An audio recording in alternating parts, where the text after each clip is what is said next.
ጥናቱ እንደሚናገረው ከሆነ ሴቶቻችን በፍቅር የሚጎዱት የቱርክ ፊልም ስለሚያዩት ነው። እውነቴን ነው። ወይ የምትጀናጀኑት ልጅ እንዲያ ያድርጉት ወይ እናንተ ማየቱን ተው። እናንተ እዛ የምታዩትን አይነት የፍቅር ህይወት ነው መኖር የምትፈልጉት። እሱ እዚህ ድንጋይን የሚያየው ድንጋይ እናንተን ደግሞ እንዴት ሊስማማ ይችላል?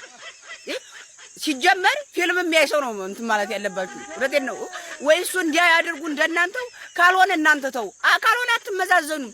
እሱ እንዴት እንደሚፈቀር አያውቅም። ዝም ብሎ እንዴ ፍቅር ሲባል እኮ ይሆናል ነገር ነው። ከዛ አንቺ የለም አንቺ በቃ በሰው ሀገር ፊልም ጭልጥ ብለሻል። እንደዛ መስሎሽ ምናምን አባቲ ሙቼ ተሰቅዬ እኔ አንተን ካጣሁት ያለሽ በሽታ ይጣሽና በሽታ ይጣሽ። ተሳደብኩ እየመረቅኩሽ ጥሩ ነው። ምርቀት አይከፋም።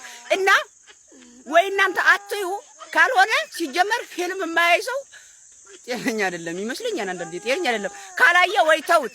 ሲጀመር እኔ ላውራ ብዬ ነው እንጂ እኮ የቱርክ አፍቃሪዎች እንዳለ ግትር ቁሞ ቀረ ናቸው። እዴን ታገባላችሁ። ያው ዙሮ መሄጃ እኔ ወንድማችሁ ያለው አቀረብ ነው እንጂ እንዳለ በቃ ሀውልት ደግሞ ቆንጆ ናቸው። ያው 70 ዓመታቸው ሊደርስ ብሎ